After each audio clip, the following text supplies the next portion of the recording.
ako talaga naging focus That's kasi... why natouch ako, sabi ni Kuya, hindi ko naman tinitignan kung sino yung panalo, ganyan. Tinitignan ko kung paano nanalo. Tama.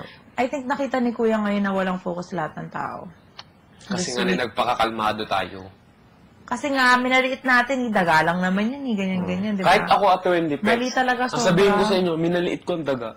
Dito. Kala kasi natin, kaya natin. Kala natin, daga lang. Di at 20, kaya. Kung ganun, sabihin ko sa iyo ha. Kaya natin. Oh, unang gabi ha. Kaya nawalan akong ganun. Wait, tama na mga dagahan. Naiirita na ako ha. Siya 20 sana. Siya 20 sana nakahuli. Ano? Akalain mo sa lahat dami-dami tao, ako pa makakahuli. Isipin mo yun? Ako pa? Sa akin pa talaga lumapit? Yung gabi niyon, sigurado tawa sa rating si Kuya. Alam mo, so, siguro, sabi nga niya the next day, alam mo, dapat, siguro kasi alam ng hayop, ikaw ang pinakamagandang hayop sa balat ng, Kuya, sa dami-dami ng housemates dito, sa akin pa lumapit? Nani, sa amin. Bobo. Ay, nasa loob, pwede na, Kuya Eting! Galit na galit eh. Galit na galit si Kuya eh.